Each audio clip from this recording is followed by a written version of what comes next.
So I've been playing 999.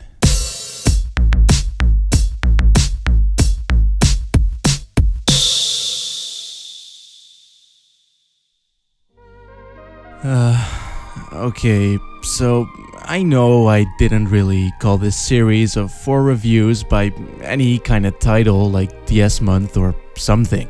Why? Well, because it kinda happened to me on accident. I wanted to review Flower, Sun and Rain because, well, Suda51. And while playing that, I was reminded of Another Code, one of my favorite DS games, so I wanted to review that as well.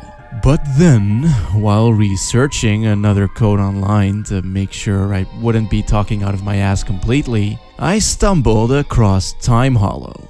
And by then, I realized that I might just want to turn this into a thing, but it was already too late as the Flower, Sun and Rain review was already up and running, and if I really wanted to do a themed month of sorts, I at least wanted to have some kind of overall theme or something to set it apart from what I do usually. But still, as I had already gone as far as I had, I figured that I might as well go the full mile and fish another DS game out of my anus. And by far, the loudest and most shiny looking game in there was 999.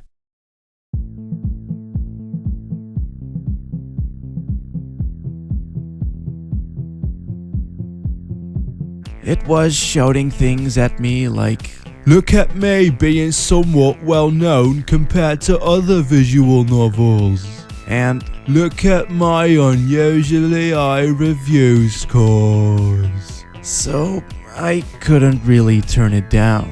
Sadly though, poor old Ghost Trick sat there sobbing in the corner whilst snidely glaring at 999 for always hogging the spotlight, and Lux Pain had already killed itself not being able to take the neglect any longer.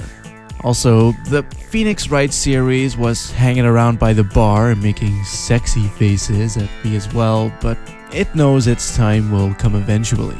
Anyway, without further ado, let's get to the review.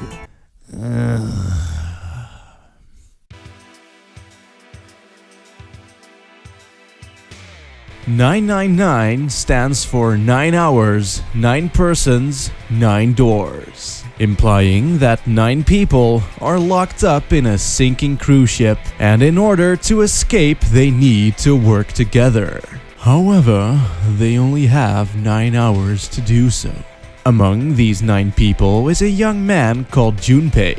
Junpei is just a regular old Joe, Pei, and mostly serves as a vessel to view this world through. And my god, what a world it is. When a game has its cover filled with its characters, it's usually because they're proud of what they have, or because their marketing department was drunk. But in this case, I definitely say that it's pride, and quite rightfully so, as the characters are actually really cool. Even though, at first glance, they might seem a wee bit stereotypical.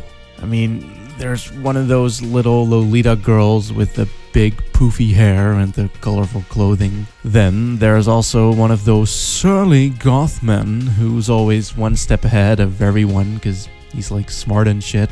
And of course, we have the big dumb guy and the childhood friend McLove interest girl. But it doesn't take very long to see all of these characters break away from their archetypes to become surprisingly human.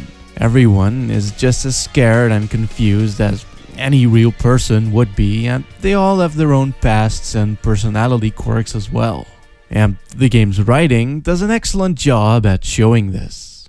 Now, how does it do this, you may ask? Well, the game basically has 2 different narrative styles. Often, in games like this, they only have dialogue, so they rely on slightly awkward animations and manga-like slidey panels to fill in that which can't be expressed through just dialogue. But in both cases, it doesn't really get the point across all that well. This game also has the animations with the mango slidey panels taking place on the top screen, but on the bottom screen, the game gives these book-like descriptions to everything, which gives the game the ability to give a lot of detail to everything that's going on. For instance, you could just have your character pass out by making the screen fade to black and adding a sound effect. Or you could have your character pass out by making the screen fade to black and adding a sound effect, while adding text saying, "Junpei tried to scream, but all he could manage was a strangled croak. He tried to step towards the man, but his legs could no longer support his weight. Junpei collapsed to the floor, a crumpled heap of limbs, like a discarded puppet." Shit like that really adds a lot, and it also just shows how good the writing is. I mean, some of the best moments in this game are just black screens with text while you hear the ship creaking away in the background. You won't find any lost in translation moments here, and it's also not in any way a game for kids either. There is plenty of cursing and sexy jokes to go around. Now, the game is kinda split up into two, the story bits and the puzzly bits. The game mainly progresses through the story bits, so you don't get to walk around manually, and a lot of the time the game decides where you go. There are, however, some moments where you get to pick which door to open or in what way the group should be split up, but these don't really affect how the story unfolds, save for a few bad endings, but rather which parts of it you see unfolding. But more on that later. As it is though, the game quite literally progresses like a book. The text will say things like, "The group ran down the hall, where they found a map. Junpei picked up the map, and he sighed like a poor little boy." And then dialogue happens. You don't really get to pick up the map in question or decide when to stop running or anything like that. Luckily, the game does do a pretty good job of explaining where exactly you are in the ship and how you got there. So, despite the fact that you don't get to explore it yourself, I never really felt lost or like I wasn't in control even though I wasn't. Which is good, cause that would have been a really easy mistake to make in a game structured like this. I can imagine not having any clue of your location, that your relation to others really would have been pretty frustrating. But like I said, the game progresses a lot like a book that will occasionally be interrupted by puzzly bits. And these will obviously be a bit more interactive. The puzzly bits in question are very clearly indicated with an FMV of Junpei going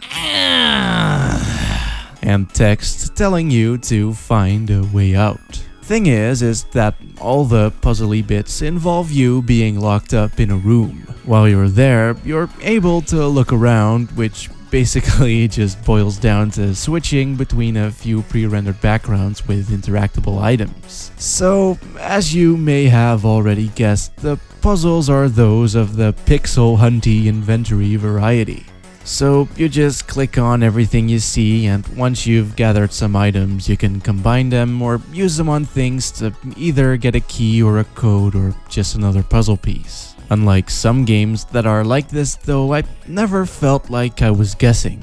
The game is pretty fair with the hints that it distributes, as everything is always laid out in a way that you should be able to figure out shit just fine. It can be kinda hard sometimes, sure, but never so much that I felt like I needed to cop out and resort to a walkthrough. Really, these are some of the most well-crafted puzzles I've ever played through, if not the. Solving them makes you feel smart and like you're actually solving them instead of just guessing, and there was plenty of variety as well. Like, there are puzzles involving math, puzzles where you need to figure out a password, puzzles where you need to read through notebooks to figure out some type of cryptic riddle, and of course the good old inventory-based puzzles where you need to combine matches with a candle to light up a room and other simple shit like that. As with most good puzzles though, it isn't so much about what you do, but how the mechanics got you to eventually do it. I mean, there's always a good feeling of tension and suspense while you're at it because of the excellent music, and the dialogue always does enough to clue you in without really spoiling or ruining anything. If I could sum it up, I'd say that the gameplay is a lot like the OG Resident Evil, but then without the combat and all the exploration happens automatically. The only thing that kinda bugs me are the multiple endings. Now, don't get me wrong, replay value is always a good thing, but to get to the super duper closure feeling ending, you need to play through the game at least 2 times. Granted, the scenarios and characters will be vastly different, so it barely even feels like replaying. It's just that the things you need to do can be very specific, and there's tons of bad endings that could cut you off halfway and force you to start over again. So even though you only need to do 2, you'll likely end up doing more. And while I'm not saying that it's a bad thing outright, it did feel a wee bit tedious to me. Luckily though, once you play through the game once, you're then allowed to skip through all of the dialogue, so you can just rush through the game to make different choices and check out the other rooms, situations, and endings you've missed out on last time.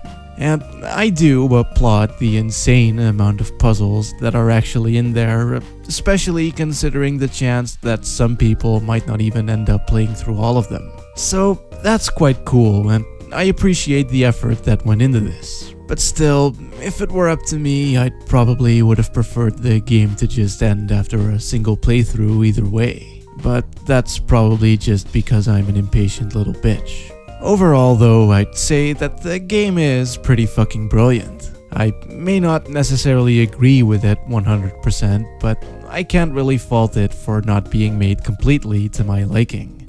I mean, there isn't really anything wrong with it, or, well, not that I could find anyway. It has some of the best writing and pacing that I've ever seen in a video game, and it doesn't really sacrifice the player's involvement to accomplish this. Well, within the bounds of a visual novel, of course. The only thing that I could see as a very mild flaw is that it has these explanations before doing certain puzzles, and it'll repeat those every single try. But then again, because of how the puzzles are designed, it never really took me more than 1 or 2 tries to really find out what I had to do. So, yeah, like I said, the game is pretty fucking brilliant. Though it is still a visual novel, so if you are the type of person that skips cutscenes, you'd probably be better off skipping this game entirely. But either way, I can totally understand why this game got such favorable reviews. Well, except for this one. This game is awful. Let me preface this right off the bat. This is not a game. What this is a visual novel. For those unfamiliar with the term, visual novels are quite literally novels with visual elements, which can include pictures, videos, and the occasional interactive element. They are a mainstay of Japanese gaming and hold a special place in the hearts of lonely individuals with poor person skills and social anxiety disorders. What visual novels aren't are fun.